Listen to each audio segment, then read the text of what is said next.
We really did need the capital. We had bootstraps and we had $87 in the bank. Either you get capital or you die. I'm moving to a new country and I'm starting a business and trying to get pregnant at the same time. So that was absolutely brutal. Welcome to another episode of Outsider Inc. I'm your host, Ian Hathaway. Today's guest is Brian Requarth, co-founder of Latitud, Latin America's leading pre-seed fund that has become critical infrastructure for the next generation of founders in the region. But Brian's journey to Latitud is about as unconventional as it gets.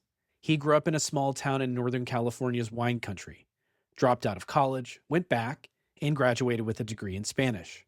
Everyone assumed he'd become a Spanish teacher.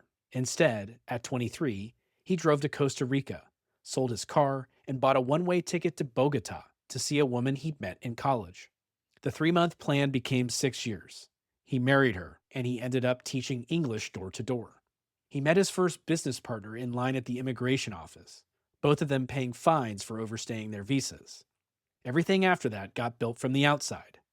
VivaReal, one of Brazil's leading real estate marketplaces, came together while Brian cold-called agencies in a Portuguese language he could barely speak. He got turned down by dozens of investors early on and sold his apartment to keep the lights on. He eventually converted those very same investors, including the top funds in Latin America and brand name firms in the US, on his way to selling the company in 2020 for roughly $550 million, one of the largest tech exits in Latin American history. But what he did next is what interests me most. Instead of going quiet, he built Latitud, the support system he wishes he'd had, whose fellowship alumni have now raised over $1 billion. He wrote a book, Viva the Entrepreneur, to pass on the hard lessons. He's even sat as a guest investor on Shark Tank Mexico. And there's an interesting turn in where the story has landed. The man who spent 15 years proving you could build from anywhere now lives back near his hometown, part of the greater San Francisco Bay Area. Today, we'll get into all of it. The transformative years in Colombia, the building of VivaReal from Brazil, what he's learned the second time around with Latitud, where he thinks the Latin American ecosystem is headed next, and the personal side of building that almost nobody talks about. Brian, welcome to Outsider Inc. Hey, Ian, it's good to see you, man. It's been too long. Yeah, it's good to see you again, man. Thanks for being here. I want to start before all of the companies. You grew up in Sebastopol, California, small town in Sonoma County. You grew up middle class, yet you were hustling from the beginning. In grade school, buying bulk candy and reselling for a markup and teaching swim lessons in the neighborhood. It may have been by a different name, but you seem to have an entrepreneurial DNA from pretty early on. So what do you think was actually driving that for you? Was it money or was it something else you were kind of chasing? And maybe do you recognize that kid in the person you are today? Oh, yeah, I'm definitely a product of my environment. I was well supported and I had a role model in my dad. My dad was an entrepreneur. And so I love the chase. I love the creation. I love the challenge.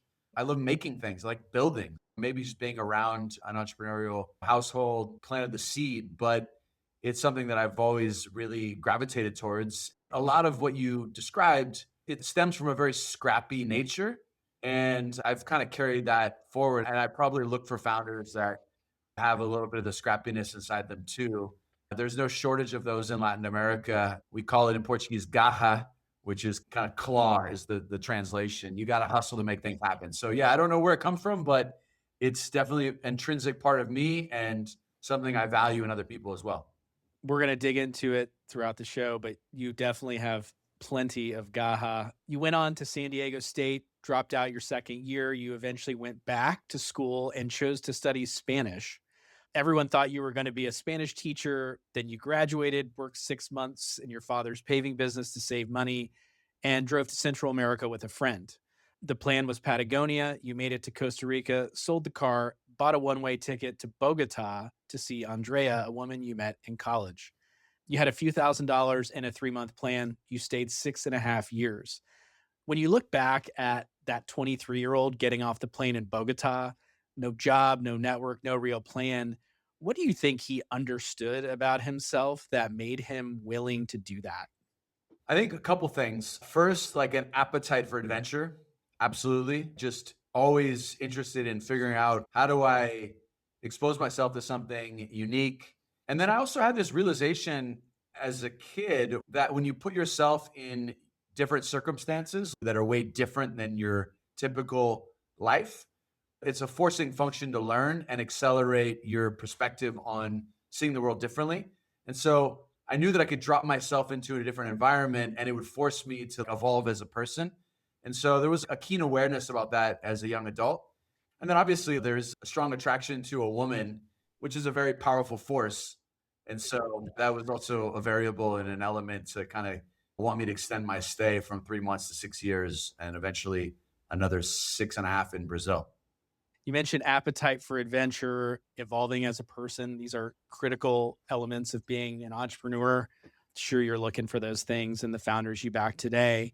But back to Colombia, early on, nobody will hire you. So you invent a job, read a story about you going to a book fair in Bogotá. You bought a business book, used it as a curriculum, and you start knocking on doors.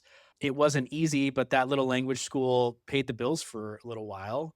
And it's what put you in line at the immigration office, paying a fine for overstaying a visa, standing next to a German backpacker.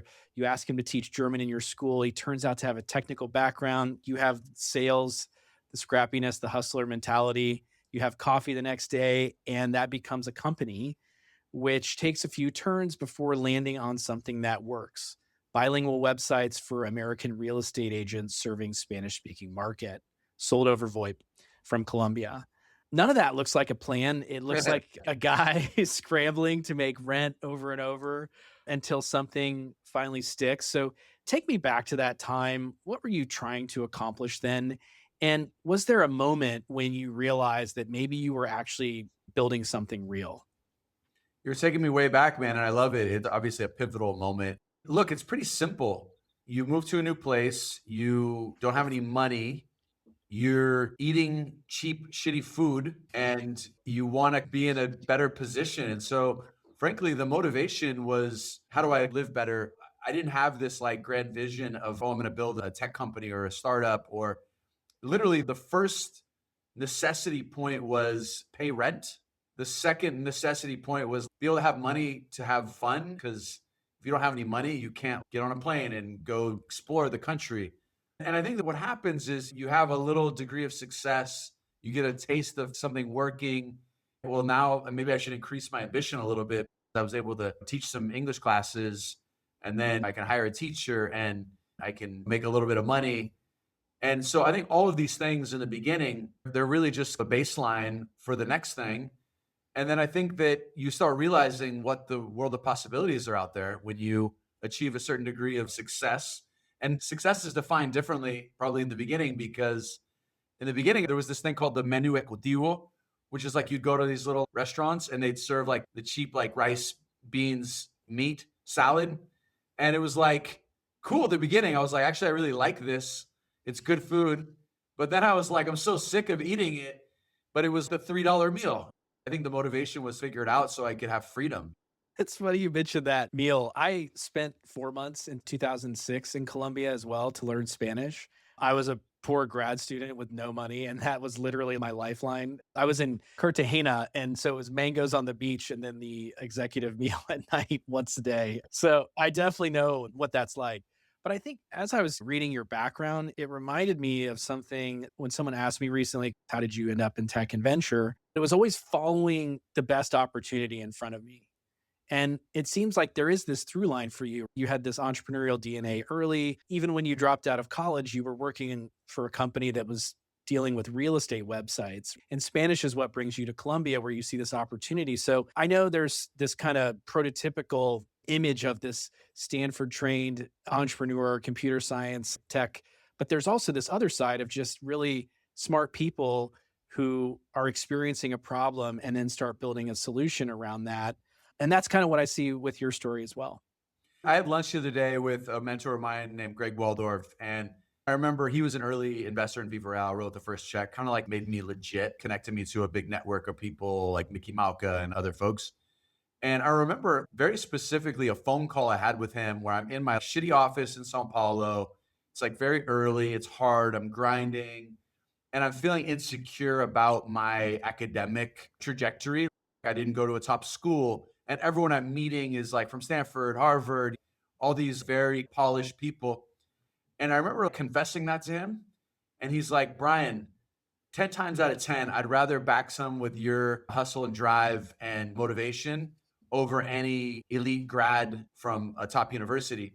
I needed that little belief in me to get belief in myself. Everyone has their own internal things that hold them back. And I think that the best entrepreneurs and the most successful people just figure out how to have the courage to address those things head on and then just identify that I'm actually not going to die. I'm going to be uncomfortable. And if you get comfortable with the uncomfortable, then you can overcome whatever obstacle you face. Beautifully said. It's what this show's all about. So you're building these websites. 2008 hits you pretty hard. Your customers are American real estate agents and home builders. Precisely the population, the subprime crisis vaporizes. But instead of throwing in the towel, you think bigger. You realize that your customers don't just need websites, they need more customers, a marketplace. And then two things happen at once. You start doing some research online about the real estate market in Brazil.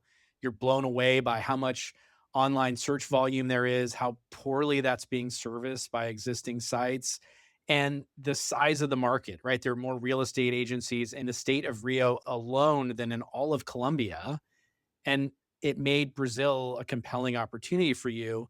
Around the same time, Diego Simon, a guy you studied abroad with in Argentina, cold messaged you to catch up. You were flying to Rio the next week. You just start to tell him about this idea and ask him what he thinks. You hire him for market research, eventually becomes the third co-founder. That 2008 crash destroyed the business you actually wanted to keep running, but fate brought you both of your co-founders through the side door.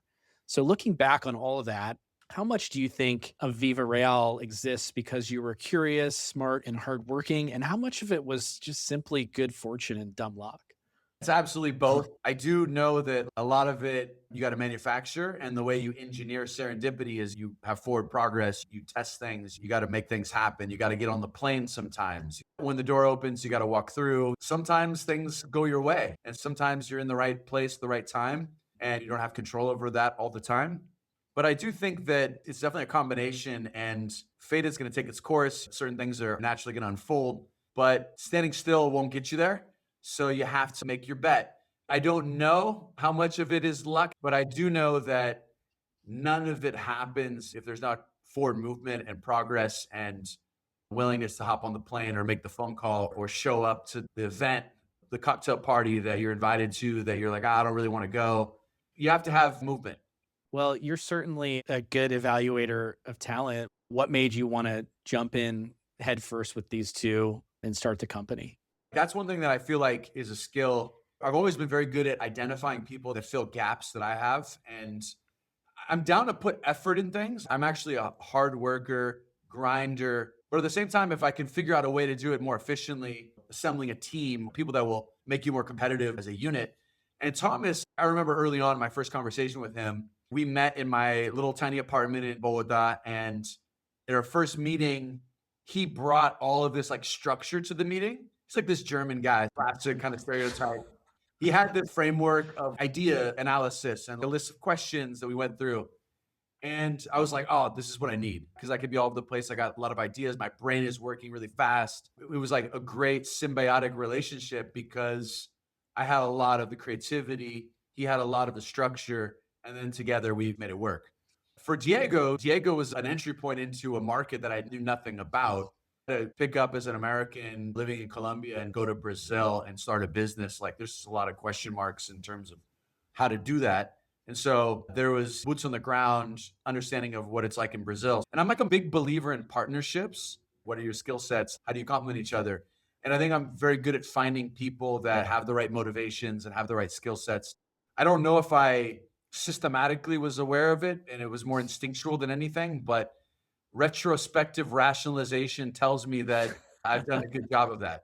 Well, obviously you're good at it. Other than setting the vision, it's the most important job of a CEO is building out that team, right? The team that complements you. Yep. VivaReal is on its way. You launch in 2009. Diego moves to Sao Paulo and works out of the studio apartment, cold calling for over a year.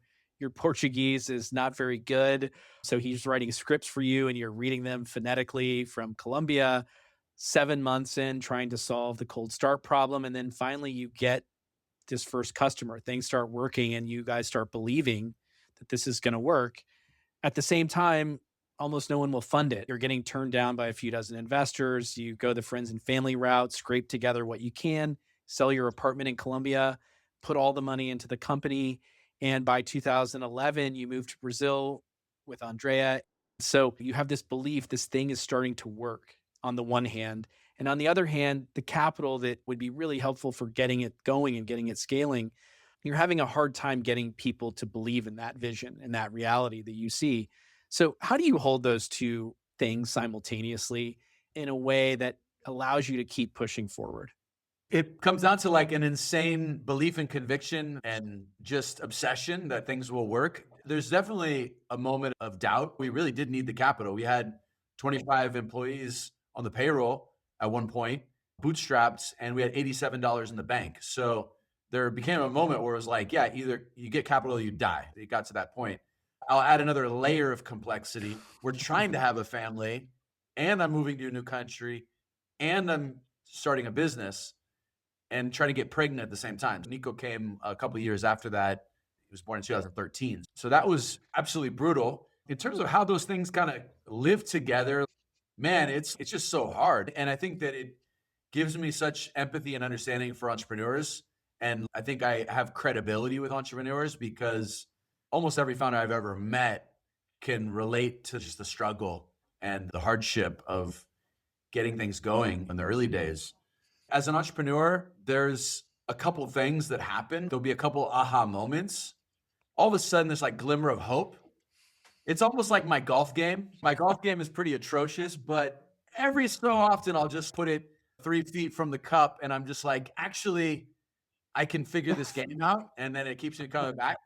And I think that like those little moments, like your first customer that surprises you and tells you how great you are, and then you hone in on what is it they're appreciating so much, and then you double down on that, or the hire that you're trying to make, and they're like really, really complimentary to what you're doing, and they decide to take a leap of faith and leave their more comfortable job. These are things that provide confidence. The first check you get after 34 no's, and then all of a sudden someone kind of co-signs on what you're building. You have to stay in the game long enough to be able to knock in a nice shot that gives you the confidence you should keep going. It's a series of events that you can build confidence on and self-belief. I can definitely relate. I always think of that line. I'm sure you've seen Finding Nemo. You've had young kids. Yeah. Whenever times are tough for me, there's this line saying, just keep swimming. I just repeat it to myself. And that's it. Just keep moving forward. That's all you can do. 100%. So those were the hard times. Things start working, right? You land a key angel investment from an executive in Australia. Kazek and Monashis, the stellar standout funds from the region, co-led your first institutional round. Things begin accelerating. You go from low single-digit valuation to raising at 9 figures. In about 2 years, you're raising money from some name brand US funds. Things are going well. But along with that money, the company shape also changes. You quickly go from just a few people to over 500 employees. And it's a totally different job from cold calling agencies in phonetic Portuguese to managing this large team and having these sort of established firms on your cap table. So tell us about that transition, going from the guy that was doing everything to get by to the guy that was running this rapidly growing company. It's like a new hard. It doesn't get easier. It's just different. And as a first-time CEO, you're getting on-the-job training. You're making a lot of mistakes, but you're hopefully learning quickly and no fatal mistakes. You want to reduce the size of the impact of the mistakes you make.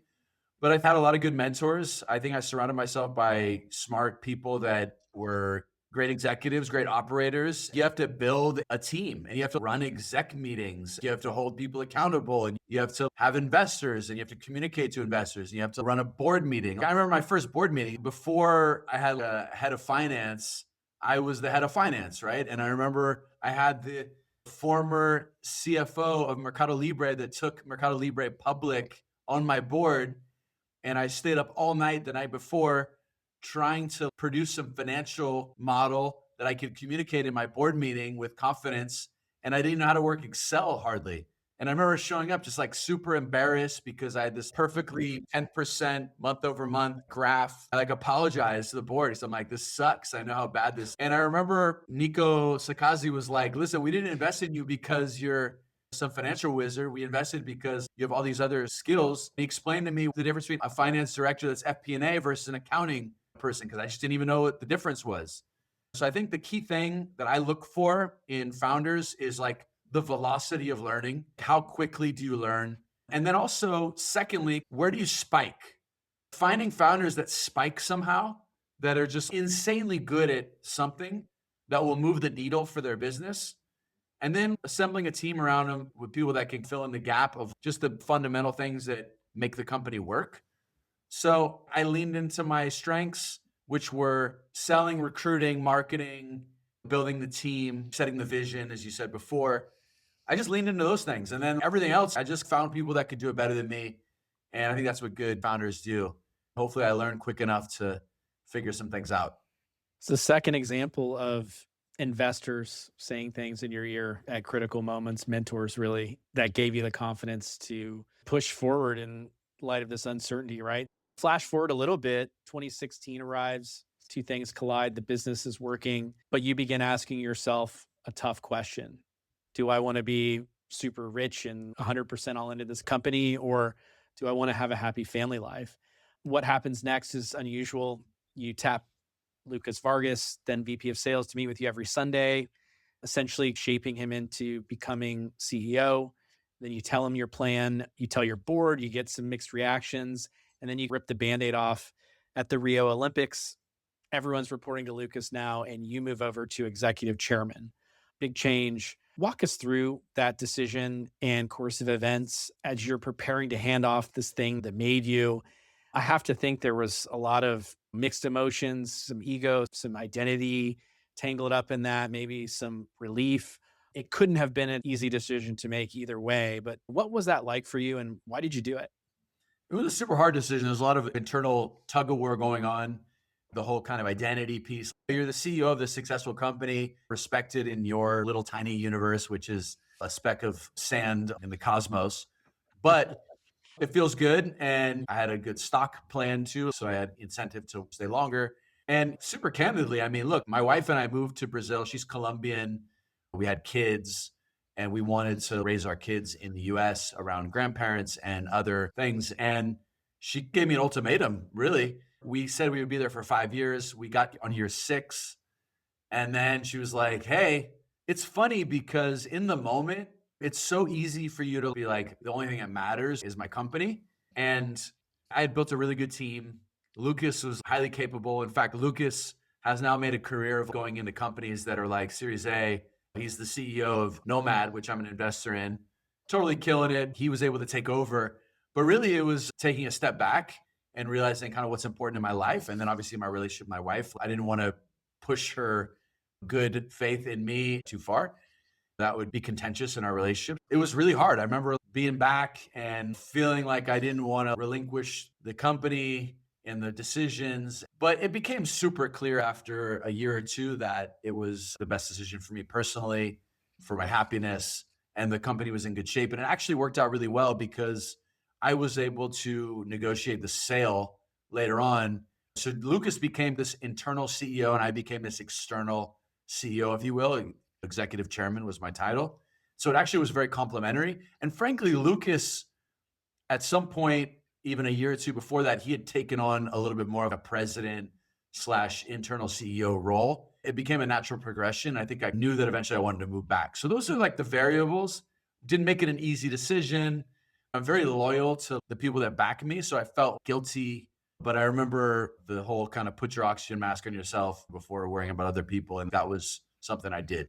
You hinted at it. Lucas is running the day-to-day. You as executive chairman were able to negotiate first this merger of equals, I guess you could call it, with Zap before the acquisition by OLX. Would love for you to talk a little bit about that merger, just because I think your role in that was really interesting. They were your biggest competitor, backed by one of the biggest media families in Latin America. And you convinced them to let your group, a group of outsiders, run the merged entity. You even gave up some of the equity to make that operational control happen.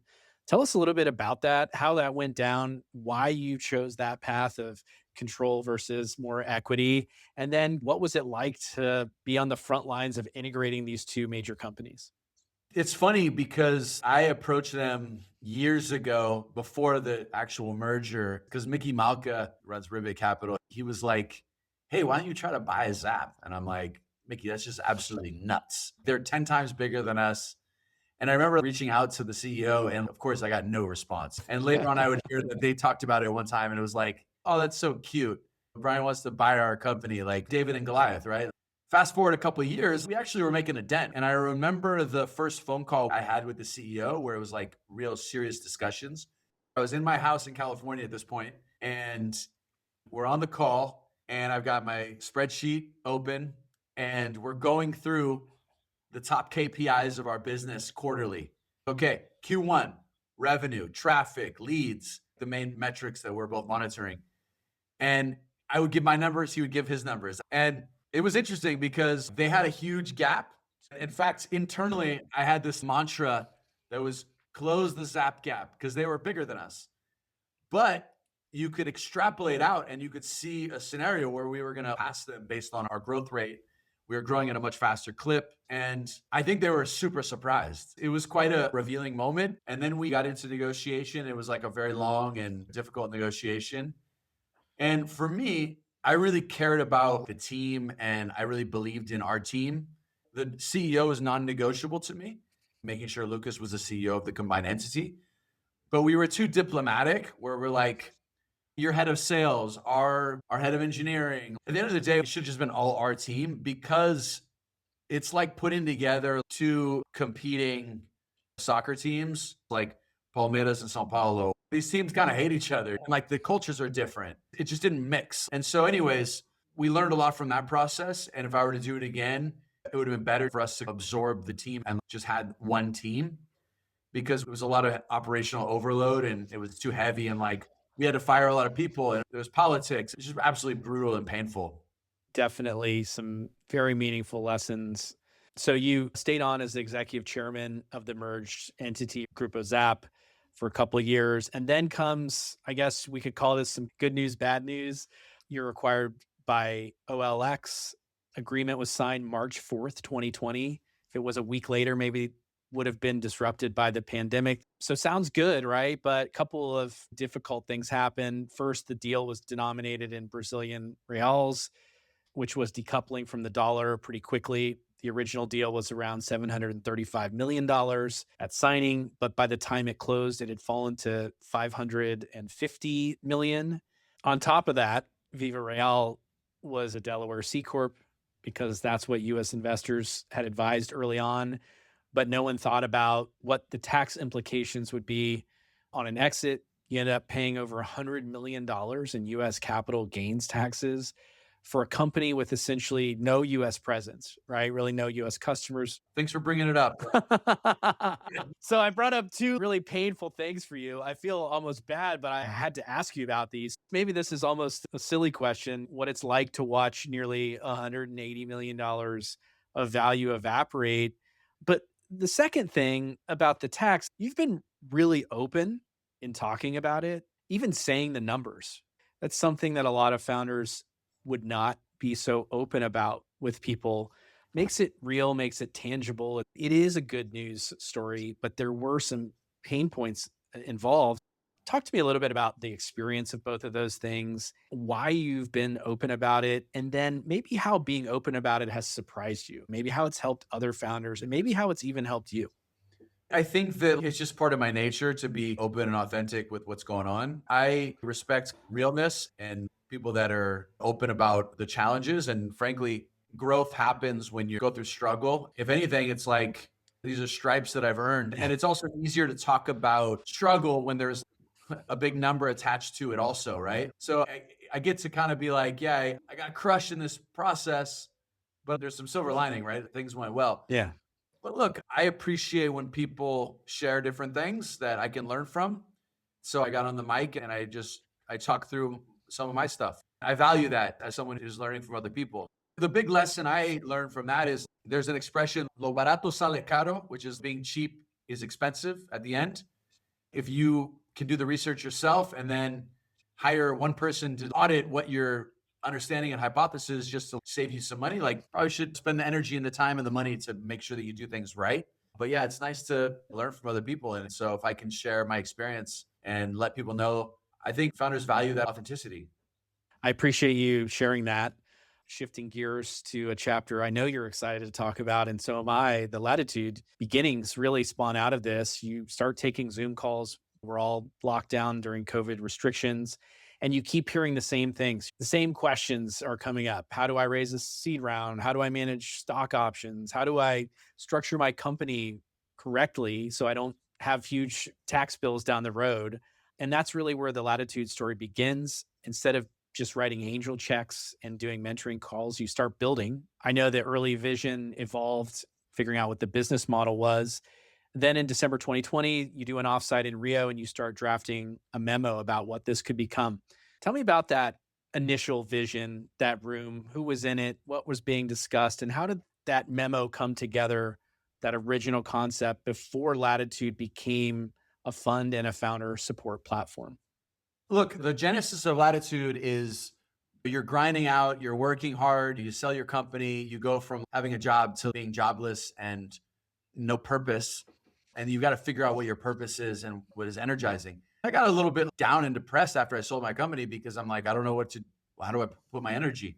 I'm very creative and very energetic. So that didn't last that long. I wrote a book and I really reflected on what I care about, what's energizing for me and what I want to spend my time on.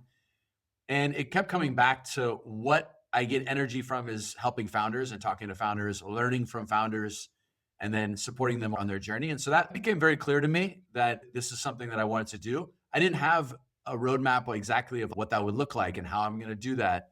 So I just started having conversations with founders and I started listening. And those 150 Zoom calls that I took from April to July 2020 basically were the roots of hearing that people are kind of lonely. They needed support. I reflected back on my journey in terms of not having a community of founders that could help me. And I benefited dramatically from some early supporters that had been in the trenches and emerged successfully and learned a bunch on the way. So I figured, is there a way that I can reverse engineer a little bit of the magic that I had in the early days of getting some support from other founders, not just mentors and people that have been successful, but other people that were also in the struggle. And so that became apparent. That was what I wanted to put my energy into. And the manifestation of that resulted in these kind of cohort-based program that we launched, which you were involved in, and you met a lot of the founders, especially when I was in Mexico. And that kind of was just like born out of this interest and desire to kind of reach back and kind of elevate the next generation of founders. And then it's morphed into a bunch of stuff, which I can talk about. It's had multiple iterations. And like any good entrepreneur, you learn, you adjust, you adapt, and then you kind of have a rebirth. And so there's been a couple of things that we've learned along the way that's resulted in what we're building today.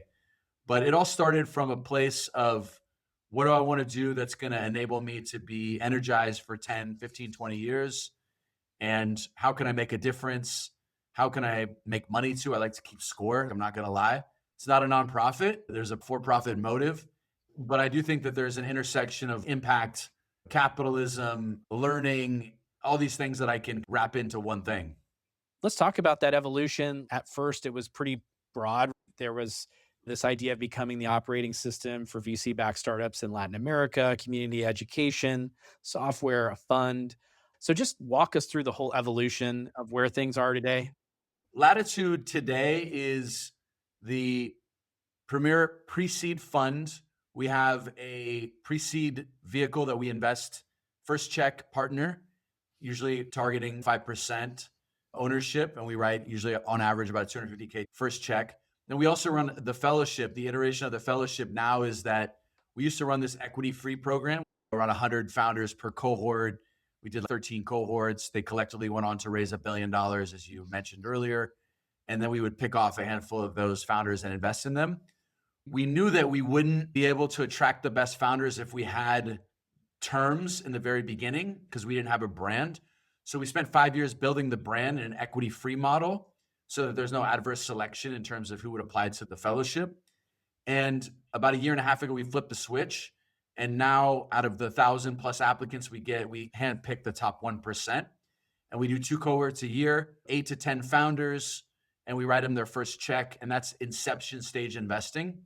And so those are the 2 products we have, -1 to 0 and then 0 to 1. And going to raise our 3rd fund here. We're just finishing up deploying the 2nd fund. And it'll be to double down on the fellowship and pre-seed investing. We exclusively are pre-seed, and then we help the founders connect with seed capital after us. One evolution to this, historically, we've invested in Brazil, Colombia, Mexico, Argentina, a lot of like fintech stuff that's very local in the LATAM ecosystem. We have followed talent, and the last year and a half, the evolution of our applicants for our fellowship has gone from 3% of the applicants building globally to 46% of them building for the US or the world from day one. So the amount of O1 visas, people moving to San Francisco, that is just like a natural evolution. And so our Latitud Global 1, which is our new fund that we're currently raising, is focused heavily on top talent from Latin America. It's a region with over 650 million people, great universities, great schools from top companies. We basically write that first check and we get them plugged into the Silicon Valley and connect with downstream capital with the top funds. That's what we are doing now. And now I'm 100% focused on the fund, on the fellowship, and no side quests. And it's taken me 5 or 6 years to realize that this is what I want to do for the next 15, 20 years. I'd like to just unpack this whole trend. Founders going from 3% globally focused to 46%. So when you say globally focused, is it about serving customers on a global basis, or is it about serving investors on a US basis? Is it the same thing? Are they different? There's a couple of buckets. I'll just put names to this so it's easier to exemplify.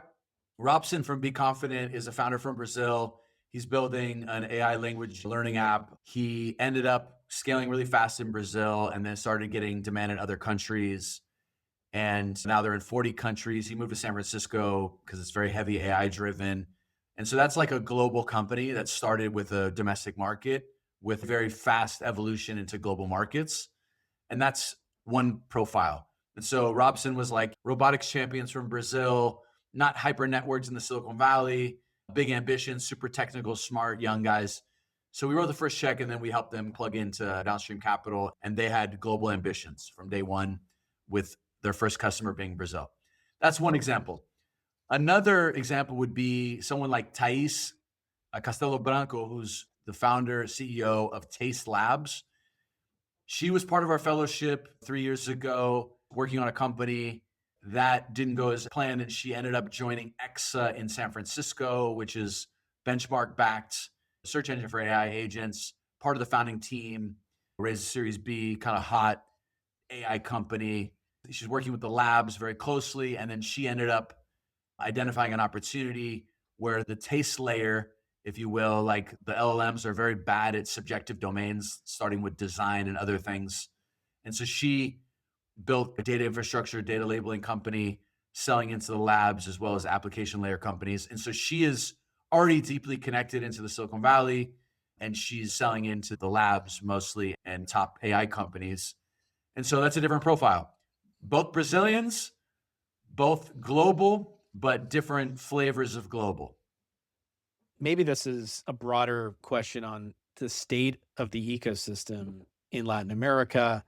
Something we've seen with a couple of our portfolio companies who are LATAM founders who are servicing US customers feel the need to move to the US or spend significantly more time in the US to raise capital. What do you think about the state of the early stage funding market in Latin America? And for founders who want to raise, where do you think they should best spend their time? I think there's great investors in LATAM, and I'm an LP in a handful of the funds, and I'm still very bullish on the LATAM VC market. It's still underdeveloped in my mind, but there is capital and there's sophisticated investors now. I think that what happened for me, and I was in denial about this, and it's funny because I live really close to San Francisco. And it wasn't until last year when I spent significant time in San Francisco where something just clicked for me. And it's the urgency, it's the speed, the velocity of change that just dramatically accelerates your thinking, your network. So if you're selling into accountants in Brazil, do you need to be based in San Francisco? Probably not. You need to be where your customers are. But an example is Camus, who I'm a shareholder in and co-founder of the company. They have a tax solution for mid-market companies. The team comes up to San Francisco 3 times a year, goes and visits all the labs. Andreessen invested, so spends time with Andreessen, NFX, and their investors, and also meets other investors too, just to quickly understand. As an example, this whole forward deployed engineer taking the labor piece, is that something I should accelerate? Should I do that versus more of a classic AI SaaS play, or should I actually execute the work? These discussions and debates are happening at a faster rate and with interesting insights and examples.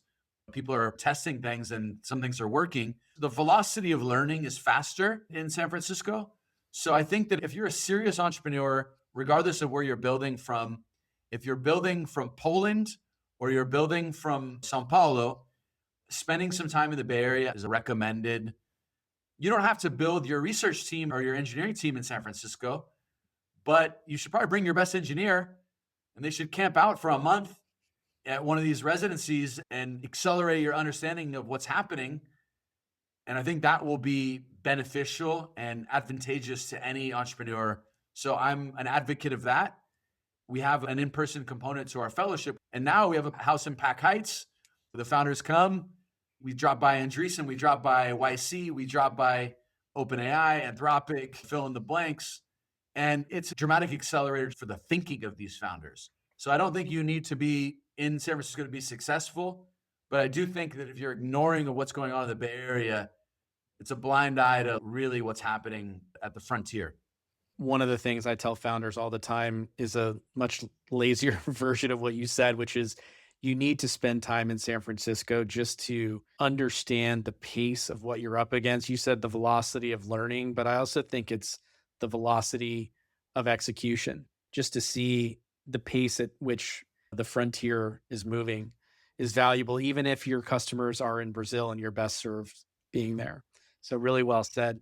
Last question on Latitude. What are you most excited about besides what you just talked about now? How do you see the next few years evolving for the firm? I'm excited about the caliber of founders. There's been a mindset shift, and it's a mindset shift that's taken 10 years. 2016, maybe, I went to China with a bunch of entrepreneurs from Brazil. And I remember it became clear the dimension of the entrepreneurs in China, like how big they were thinking. And I came back to Brazil and like, oh, we're thinking way too small. And I wrote a blog post about this on LinkedIn years ago. And what's happened is that there's these success stories, like you build on the shoulders of giants, right? There's Guy from Vercel, there's Enrique from Brex, there's Luana from Kalshi, there's Mati from Office Zero, there's the Runway guys from Chile, where it's, oh, I can actually compete on a global stage. So I think as a theme for me, what excites me the most is the level of ambition that I'm seeing. The talent has always been there in Latin America.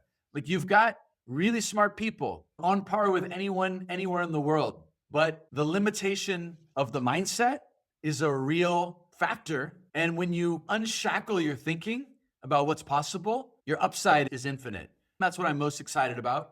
We just released our applications to the Latitude Fellow SF cohort. Shameless plug, apply.latitud.com.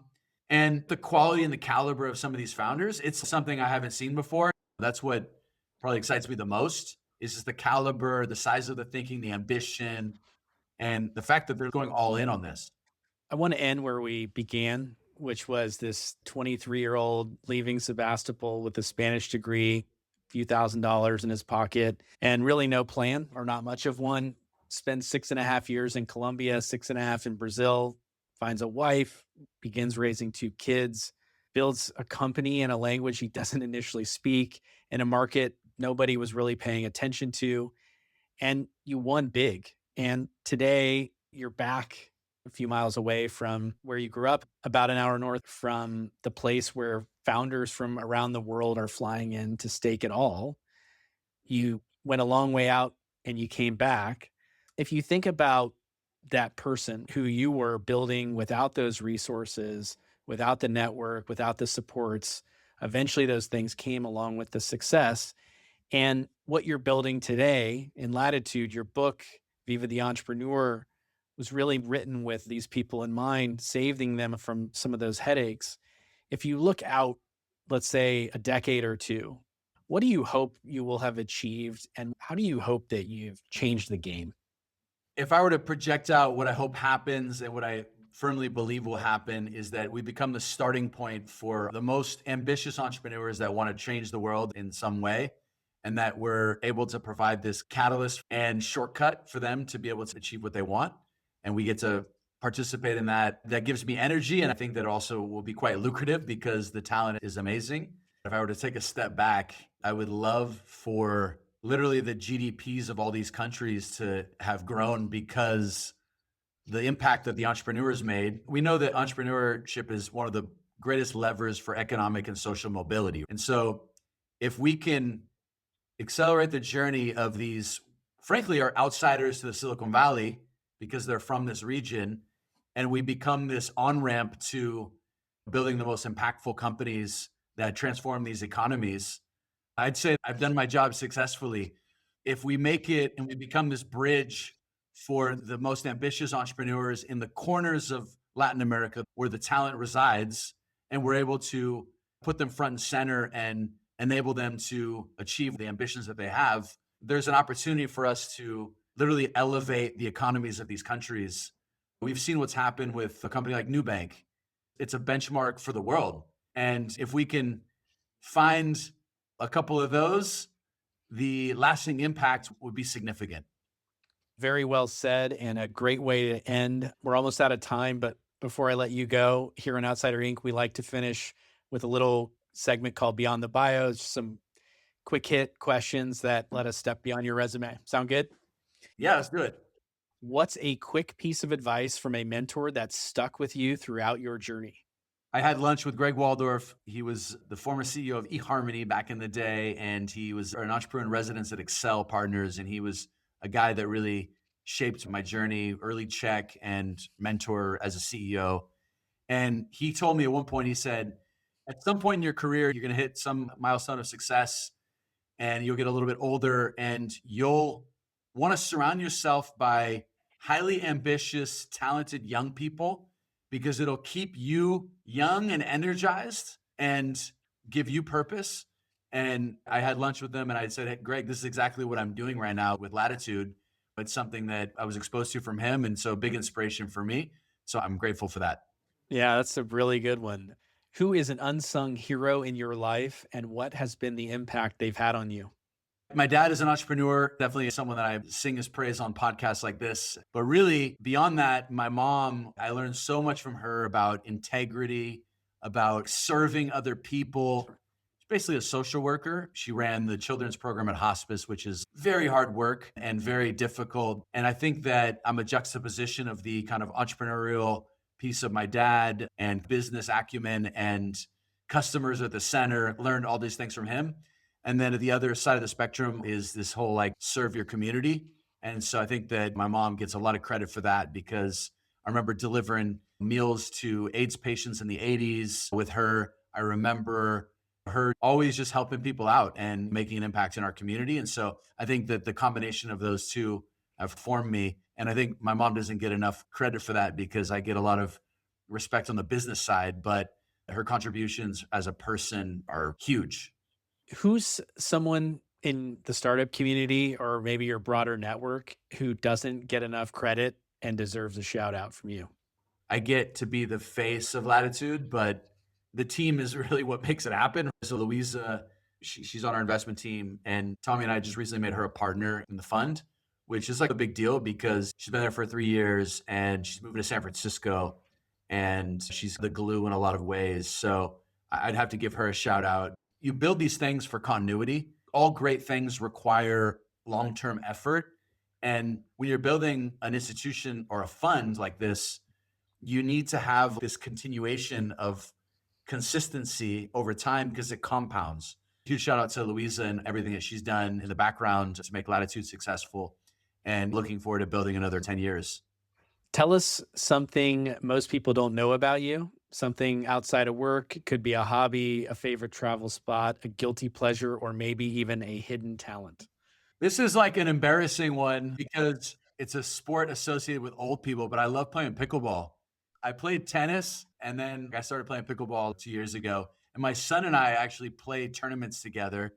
He's 13 and we take on adults, and it's always fun because he's tiny and we would be starting the match and they would ask where my partner is, and then they'd look down because like 11, 12-year-old. So him and I play pickleball tournaments together, which is pretty fun, and we get to compete at a high level. I play pickleball now fairly regularly, not so much in the last couple months, but I love that. So a dorky sport, which is associated with the older people, Yeah. but it's definitely a super fun thing for me to do. We've had multiple people give different versions of the same answer, so you're in good company, I guess. Yeah. So what are one or two songs you'd like to add to our Spotify Founders playlist? Something that fuels your workday or has inspired you on your journey as an entrepreneur? I got to say, you said journey, so I'm just going to say Don't Stop Believing. Yeah. That's perfect. Other than your own book, what's a book you recommend? Maybe something that was valuable along your way, or something that you think every first-time founder should read as they're getting going? Man, I'm trying to think of something more recent that I've read, or I could go way back. Chris Anderson wrote a book called The Long Tail, and I don't even know how relevant it is today, but that was a book that shaped me. I haven't visited for 15 or 20 years, so I don't know the relevancy of the concepts in there. If there's anything else that I've read, I still go back to The Hard Thing About Hard Things every year, and it still impacts me.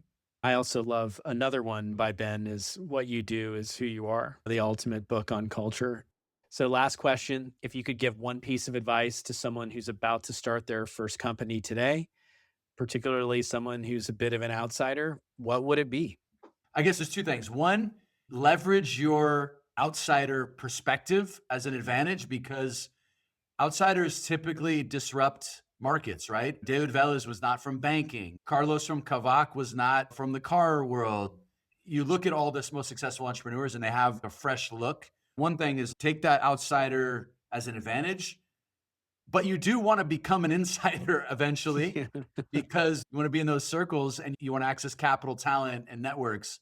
And so there is a path to engineering your entrance into these more elite circles, and you want to basically identify people that can catalyze or accelerate your path and where you land. And I think that one way to do that is, if I were to go back to my journey, I was able to find, I mentioned Greg Waldorf, you mentioned Simon Baker, the guy from Australia that built the biggest real estate marketplace in Australia, Mickey Malka. So find a couple high signal people and get those people to believe in you first, because it'll basically reduce your path to resistance of being in the right rooms that will facilitate your journey. It's a great answer and couldn't agree more. Awesome way to end. Brian, it was so good to see you. Thanks for joining me today. I really appreciate it. Awesome. Thank you. Great to see. And I love the concept of the podcast. Despite growing up in the Bay Area, I always felt like an outsider. It's a state of mind that you've got a little bit of a chip on your shoulder. You're out to make it work. So I love the concept. And I think that the best companies are founded by outsiders. Yeah, couldn't agree more. Thanks, Brian. That's a wrap for today's episode of Outsider Inc. A big thank you to Brian Requarth for joining us and sharing his incredible story. Having chased that same $3 executive meal in Colombia myself, I felt a real connection with where Brian's journey takes off. I love how little of it looked like a plan in the moment. A language school cobbled together to pay rent. A co-founder met in line at the immigration office. Careers get built by people willing to get on the plane and follow opportunity. Nothing happens standing still. But what stays with me isn't the exit or the 18 years of building.